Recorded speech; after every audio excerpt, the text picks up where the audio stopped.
Hello everyone, सो मैं प्रिया तिवारी आपकी जीए mentor एक बार फिर से आपका स्वागत करती हूँ आपके अपने YouTube channel text book banking पर। सो आज के सेशन में हम आपसे डिस्कस करने वाले हैं एसबीआई क्लर्क मेंस की प्रिपरेशन स्ट्रेटजी के बारे में। आप सबके जितने भी सवाल हैं, हर एक सवाल का जवाब यहाँ पर मिलेगा।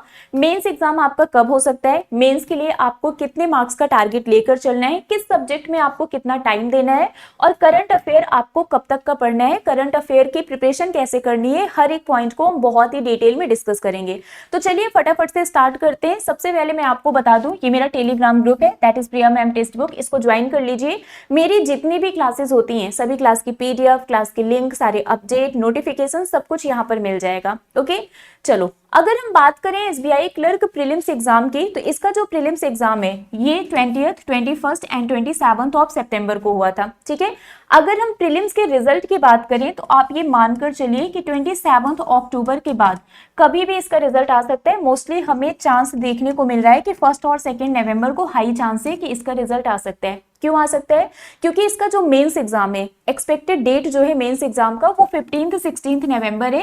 15 या 16 नवंबर को इसका मेंस एग्जाम हो सकता है। और अगर हम पिछले 2-3 साल के ट्रेंड को देखें तो मेंस एग्जाम से 10 से 12 दिन पहले ये रिजल्ट अनाउंस कर देते हैं प्रीलिम्स का। तो प्रीलिम्स के रिजल्ट के बाद और मेंस के एग्जाम के बीच में आपको सिर्फ 10 से 12 दिन का टाइम मिलता है। तो अगर आप ये सोच रहे हो कि प्रीलिम्स का रिजल्ट आ जाएगा, हमें कंफर्मेशन मिल जाएगा कि हमारा सिलेक्शन हो गया है, देन हम मेंस की प्रिपरेशन करेंगे, तो आप बहुत ही गलत ट्रैक पर जा रहे हो। आपको मेंस की प्रिपरेशन अभी से करनी है, क्योंकि प्रीलिम्स के रिजल्ट के बाद और मेंस एग्जाम में आपको 10 से 12 दिन का ही टाइम मिलेगा, जो कि बहुत ही कम टाइम है। वो सिर्फ आपके रिवीजन के लिए होता है, प्रिपरेशन बेसिक से स्टार्ट करने के लिए नहीं होता है। ठीक है, चलिए, तो ये आपको पता चल गया रिजल्ट कब तक आ सकता है और मेंस एग्जाम कब होगा। इसके बाद अब हम बात कर लेते हैं मेंस एग्जाम के लिए आप कितने मार्क्स का टारगेट लेकर चले, सो दैट आप एक सेफ जोन में रहें। तो ऐसे तो हमें पता नहीं चलेगा, क्योंकि बहुत सारी चीजों पर ये डिपेंड करता है। कट ऑफ की अगर हम बात करें तो ये नंबर ऑफ वैकेंसीज पर भी डिपेंड करता है, ये पेपर की डिफिकल्टी लेवल पर भी डिपेंड करता है। लेकिन अगर हम पिछले 2-3 साल के ट्रेंड को देखें, है ना, तो जो एक एवरेज कट ऑफ रहा है उसी को हम अपना टारगेट बनाकर चलेंगे। जैसे अगर हम एसबीआई क्लर्क मेंस 2024 की बात करें तो आप यहाँ पर देख सकते हैं अलग अलग कट ऑफ गया है। जैसे ये 77 हो गया, 70 है, 71, 90, 80, मतलब 70, 90 तक रेंज में आपको कट ऑफ देखने को मिल रहा है। आप कोई भी कट ऑफ देख लो, लेकिन अगर हम मोस्टली देखें तो हमें 80s की रेंज में ज्यादा देखने को मिल रहा है। अगर आप कट ऑफ देखो तो ज्यादातर आपको 80s की रेंज में कट ऑफ देखने को मिल रहा है। ठीक है, ये हम 2024 की बात कर रहे हैं, 80s की रेंज में ज्यादा देखने को मिल रहा है। तो दैट मीन्स यहां से हमें पता चल गया कि हमें अपना अटेम्प्ट 85 प्लस रखना है। ठीक है, 85 प्लस का टारगेट हमें रखना है, ये 2024 के अकॉर्डिंग है। लेकिन क्या इसके पहले भी कुछ ऐसा ही रेंज था या कुछ अलग था? चलो देखते हैं। 2023 की अगर हम बात करें तो यहाँ पर भी आप देखो 80 की रेंज में कट ऑफ ज्यादा है। ठीक है, आप कहीं पर भी देखिए तो 80 की रेंज में कट ऑफ आपको ज्यादा देखने को मिलेगा। तो इस चीज से हमें ये समझ में आ गया कि अगर हम मेंस क्वालिफाई करना चाहते हैं तो हमें एक मिनिमम जो टारगेट लेकर चलना है वो 85 प्लस है। ठीक है, पिछले 2 साल का अगर हम एनालिसिस करें तो 85 प्लस का, ये मार्क्स की बात हो रही है, 85 प्लस आपको टारगेट लेकर चलना पड़ेगा कि आपको इतने मार्क्स तो लेकर ही आने हैं कुछ भी करके। ठीक है, जब आप मॉक टेस्ट देंगे तो आप कोशिश करना कि आपके मार्क्स 85 प्लस या 90 प्लस आए, वो आपके लिए एक सेफ जोन होता है, सेफ अटेम्प्ट होगा। उससे ज्यादा आते हैं बहुत अच्छी बात है, लेकिन इससे कम नहीं आने चाहिए। आपको मिनिमम ये टारगेट लेकर चलना है मेंस एग्जाम के लिए कि 85 प्लस मुझे करना है, कैसे भी करना है। उसके लिए आप मॉक टेस्ट दीजिए, जितना मॉक टेस्ट दे सकते हैं दीजिए, प्रैक्टिस करिए। मॉक टेस्ट देने के बाद उसका एनालिसिस करिए, बिल्कुल अच्छे से प्रिपरेशन करिए, और कैसे भी करके अभी आपके पास टाइम है ना, अभी आपके पास पूरा टाइम है। आपको प्रैक्टिस करना है, मॉक टेस्ट देना है और उसको एनालाइज करना है और अपने मार्क्स को 85 प्लस बनाना है अगर आप मेंस को क्वालिफाई करना चाहते हैं। क्योंकि आप अगर एवरेज कट ऑफ देखें तो मोस्टली ये 80s की रेंज में है। ठीक है, तो ये मैंने आपको बता दिया। बाकी यहाँ पर एक और क्वेश्चन था जिसका आंसर मैं आपको बताना चाहूंगी। ये मैंने आपको बता दिया, ये मैंने आपको बता दिया किस सब्जेक्ट में कितना टाइम दें। इसकी कोई स्ट्रेटजी नहीं होती है, इसकी कोई प्लानिंग नहीं होती है। मैं आपको बस इतना बोलूंगी किस सब्जेक्ट को कितना टाइम देना है, तो उसके लिए आपको फॉलो करना पड़ेगा एक पैटर्न, और वो ये है कि जो भी आपके वीक सब्जेक्ट हैं इसको ज्यादा टाइम दीजिए, जो भी आपके स्ट्रॉन्ग सब्जेक्ट हैं इसको इसके कंपैरिजन में थोड़ा सा कम टाइम दीजिए। है ना। जो भी आपके वीक सब्जेक्ट है इसको आप ज्यादा टाइम दीजिए, जो भी आपके स्ट्रॉन्ग सब्जेक्ट है इसके कंपैरिजन में आप इसको थोड़ा कम टाइम दीजिए, लेकिन अपने स्ट्रॉन्ग सब्जेक्ट को वीक नहीं बनाना है, वीक को स्ट्रॉन्ग करना है और स्ट्रॉन्ग को और भी ज्यादा स्ट्रॉन्ग करना है। और सबसे इंपॉर्टेंट प्रिपरेशन स्ट्रेटजी कुछ इस तरीके से बनाना है कि आपको सबसे पहले ये एनालाइज करना है कि किस सब्जेक्ट में किस टॉपिक का वेटेज ज्यादा है, किस टॉपिक से ज्यादा क्वेश्चंस आते हैं और उस वेटेज वाले टॉपिक में आपका कौन सा टॉपिक वीक है, तो पहले आपको उसको टाइम देना है। ठीक है, जैसे अभी मैं आपको बताऊंगी करंट अफेयर मतलब जीए का, मैं आपको बताऊंगी कि किस टॉपिक का वेटेज ज्यादा होता है, तो उसकी प्रिपरेशन आपको ज्यादा करनी है। तो आपको एक आइडिया मिल जाएगा ना कि अच्छा करंट अफेयर में मुझे इस टॉपिक पर ज्यादा फोकस करना है, और वेटेज वाले टॉपिक जब आपको पता चल जाएंगे तो आपको ये भी आइडिया मिल जाएगा कि किस टॉपिक पर मुझे फोकस करना है, कौन से टॉपिक को अगर हम नहीं भी पढ़ेंगे तो भी चलेगा। तो इस तरीके से आपको ये प्रिपरेशन स्ट्रेटजी बनाकर रखना है। ये कोई और आपको नहीं बता सकता है कि इस सब्जेक्ट को इतने घंटे पढ़ो, क्योंकि हो सकता है कि जो आपको बता रहे हैं, फॉर एग्जाम्पल मैंने आपसे बोला कि मैथ्स को ज्यादा टाइम दो, है ना। अब मान लीजिए मैथ्स आपकी बहुत स्ट्रांग है, तो अगर आप मैथ्स को ज्यादा टाइम देंगे और बाकी जो सब्जेक्ट वीक है आप उसको टाइम नहीं देंगे, तो लॉस तो आपका होगा ना, मेरा नहीं होगा।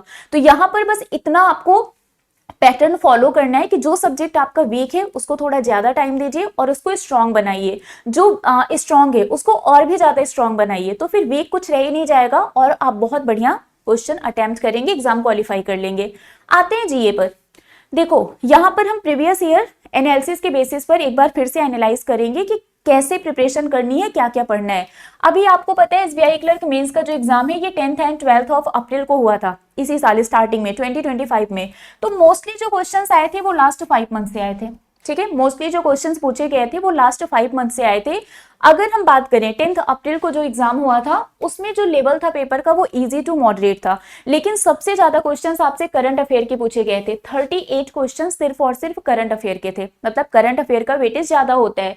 करंट स्टैटिक बैंकिंग और फाइनेंस से एक क्वेश्चन आया था, स्टैटिक बैंकिंग और फाइनेंस से एक क्वेश्चन आया था, स्टैटिक जीके के 4 क्वेश्चन आए थे, करंट स्टैटिक जीके के 4 क्वेश्चन आए थे। तो दैट मीन्स वेटेज सबसे ज्यादा किसका है, करंट अफेयर का, जो आप लोग पढ़ते नहीं हो। ठीक है, 12 अप्रैल की बात करें तो लेवल इजी टू मॉडरेट था, करंट अफेयर के 39 क्वेश्चन थे, स्टैटिक बैंकिंग एंड फाइनेंस का एक क्वेश्चन था करंट का, और स्टैटिक बैंकिंग और फाइनेंस के 3 क्वेश्चन थे, स्टैटिक जीके के 3 क्वेश्चन थे, करंट स्टैटिक जीके का एक क्वेश्चन था। वेटेज किसका ज्यादा है, करंट अफेयर का, है ना। और अगेन आप वो पढ़ते नहीं हो।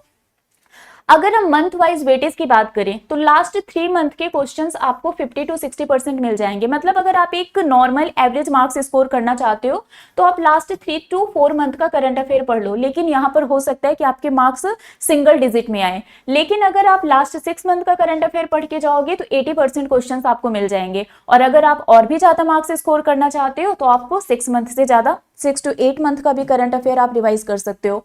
तो यहाँ पर लास्ट 6 मंथ का वेटेज 80% है, लास्ट 3 मंथ का 50 to 60% है। कुछ बच्चे बोलते हैं ना कि लास्ट 4 मंथ के क्वेश्चन से ज्यादा पूछे जाते हैं, क्योंकि 50 to 60% आपको लास्ट 4 मंथ का ही देखने को मिलेगा। लेकिन अगर आप उससे भी ज्यादा स्कोर करना चाहते हो तो लास्ट 6 मंथ का करंट अफेयर आपको मिनिमम लास्ट 6 मंथ का करंट अफेयर आपको पढ़ना ही है, कैसे भी पढ़ना है। ठीक है, चलिए इसके बाद अब आप यहाँ पर देख सकते हैं कि किसका वेटेज कितना है। जैसे 2020, 21, 22 एंड 23 की अगर हम बात करें, हर साल को यहाँ पर हम कंपेयर कर रहे हैं।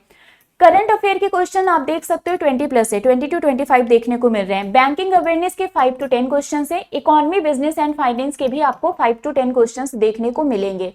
2022 और 23 की अगर हम बात करें, अब मैं आपको यहाँ पर बता रही हूँ कि किस टॉपिक का वेटेज आता है। ठीक है, बैंकिंग एंड फाइनेंशियल अवेयरनेस के क्वेश्चन आपको 13 to 14, 17 to 18, आप मान के चलो 15 से 16 क्वेश्चन ऑन एन एवरेज आपको मिलेगा।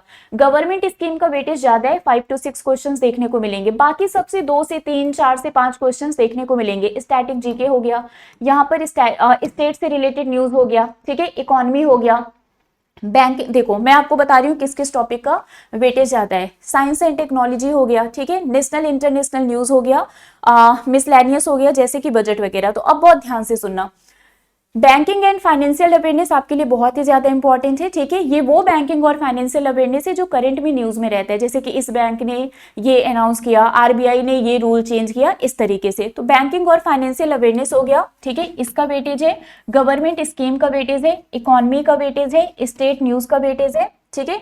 इसके अलावा नेशनल इंटरनेशनल न्यूज का वेटेज है। इंडेक्स और रैंक से भी क्वेश्चंस आते हैं, बाकी ये मिसलेनियस जैसे कि बजट हो गया, है ना, इकोनॉमिक सर्वे हो गया, पद्मा अवार्ड हो गया, नोबेल प्राइज हो गया, इन सब चीजों से। तो इसका वेटेज ज्यादा है, बाकी सबसे एक दो क्वेश्चंस आपको देखने को मिलेंगे, है ना। तो मैंने आपको बताया था कि करंट अफेयर का वेटेज ज्यादा है, आपको करंट अफेयर पर ज्यादा फोकस करना है, उसके बाद आपको बैंकिंग एंड फाइनेंशियल अवेयरनेस पर फोकस करना है, देन आपको स्टैटिक जीके पर फोकस करना है। बट अब टाइम हमारे पास है नहीं, पहले तो हमें पता नहीं था, अब हम क्या करेंगे, है ना। तो आपको बिल्कुल परेशान होने की जरूरत नहीं है, इसका भी सॉल्यूशन है हमारे पास। हमने ऑलरेडी एसबीआई क्लर्क मेंस की एक बैच लॉन्च की है, ठीक है, जिसमें हर एक सब्जेक्ट की क्लासेस चल रही हैं। लेकिन अगर मैं मेरे सब्जेक्ट की बात करूं, जीए की, तो बैंकिंग और फाइनेंशियल अवेयरनेस के लिए जो मेरी क्लासेस शेड्यूल्ड हैं, ये स्टार्ट होंगी 23 अक्टूबर से। मॉर्निंग 10 AM पर मेरी क्लास होगी। और सबसे अच्छी बात यह है कि इसमें मैं आपको बैंकिंग और फाइनेंशियल अवेयरनेस बिल्कुल बेसिक से पढ़ाऊंगी, जैसा कि फाउंडेशन बैच में पढ़ाया जाता है, ठीक है। तो यहाँ पर आप देख भी सकते हैं, Indian banking structure, history, nationalisation, merger हो गया, RBI and it's subsidiaries, types of banks, types of accounts.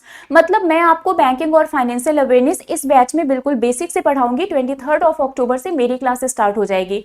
तो ये तो बैंकिंग और फाइनेंशियल अवेयरनेस हो गया। करंट अफेयर का वेटेज ज्यादा है, उसके लिए क्या करें, उसके लिए भी हमने बैच लॉन्च किया है, जीएसीए कैप्सूल।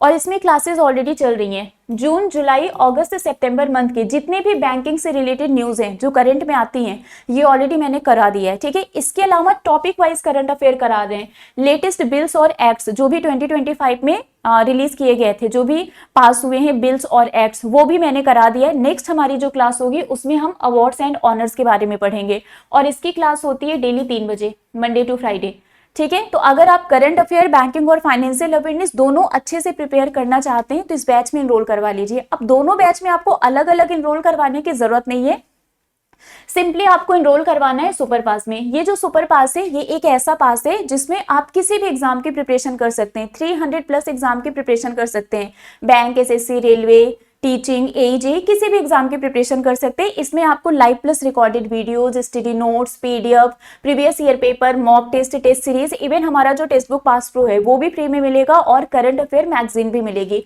अभी दिवाली सेल चल रहा है, आज लास्ट डे है। अगर आज आप इसमें इनरोल करवाते हैं तो सिर्फ 899 रुपीज में आपको ये मिल जाएगा 12 मंथ के लिए, 12 मंथ की वैलिडिटी होगी। डिस्काउंट के लिए मेरा कोड यूज कर लेना, प्रिया टी, इस कोड को आप यूज करेंगे तो आपको डिस्काउंट मिल जाएगा, ठीक है। ये मेरा टेलीग्राम ग्रुप है, प्रिया मैम टेक्स्ट बुक, इसको ज्वाइन कर लीजिएगा। देखिए इनरोल कैसे करवाना है मैं आपको बताती हूँ। इसी वीडियो के डिस्क्रिप्शन बॉक्स में जाना, उसमें आपको सुपर पास का लिंक मिलेगा।